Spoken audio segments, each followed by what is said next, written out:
Bisnis toko kelontongan adalah toko yang menjual berbagai jenis kebutuhan sehari-hari. Seperti berbagai kebutuhan rumah tangga yang relatif lengkap mulai dari beras, bumbu dapur, perlengkapan mandi, pembersih rumah, DLL. Toko kelontong masih memiliki penggemar dari waktu ke waktu. Tidak hanya dekat dalam jarak, kedekatan dengan pemilik juga menjadi salah satu faktor kenyamanan berbelanja. Tidak sedikit juga yang menawarkan kredit agar kita bisa terlilit hutang dalam jangka waktu tertentu. Sebuah pengalaman yang tidak bisa didapatkan saat berbelanja di minimarket atau supermarket. Persaingan dalam pekerjaan semakin ketat dan pengangguran semakin meningkat. Pemerintah juga harus menambah lapangan kerja, namun belum maksimal. Orang yang tidak memiliki keahlian juga menjadi pengangguran. Tidak hanya itu, banyak yang bergelar sarjana belum bekerja.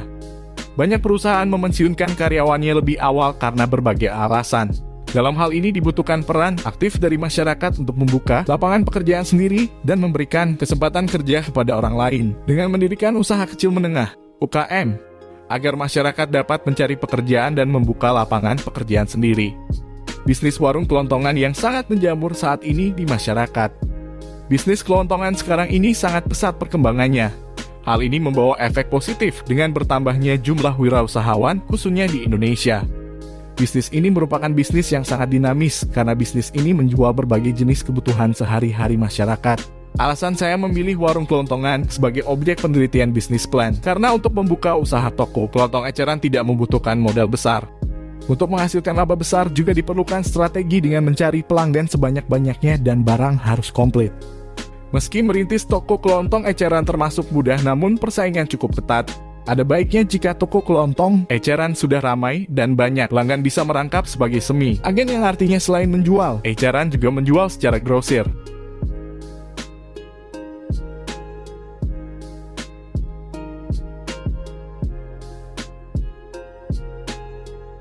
Satu, cari letak yang strategis. Tempat merupakan salah satu faktor yang menentukan kesuksesan sebuah toko kelontong. Pemilihan tempat harus strategis, yaitu di pemukiman penduduk dan dihuni oleh target pasar yang sudah ditentukan. Misalnya membuka toko kelontong di area perkantoran. 2, survei kebutuhan pembeli. Survei ini dilakukan untuk melihat kebutuhan masyarakat sekitar. Caranya pun cukup mudah, Anda hanya perlu membawa ke warga sekitar. Tampung semua aspirasi yang mereka keluhkan sehari-hari. Barang apa saja yang selalu habis dan butuh diisi ulang secara langsung. 3, cari tempat kulakan yang tepat untuk mendapatkan keuntungan yang lebih besar, maka sebaiknya mencari tempat supplier barang yang menawarkan harga yang murah. Tujuannya untuk meminimalkan modal namun akan mendapat keuntungan besar.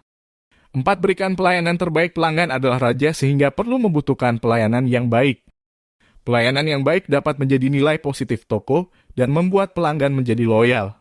Meskipun Anda membuka warung di depan rumah, usahakan untuk tetap bersikap ramah dan profesional meskipun pelanggannya adalah tetangga sendiri. 5, atur tata letak dan dekorasi toko agar menarik. Toko berisi banyak barang maka dibutuhkan tata letak yang tepat agar tidak membingungkan dan tidak berantakan.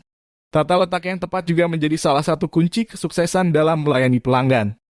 Anda bisa memulainya dengan memisahkan barang berdasarkan jenisnya.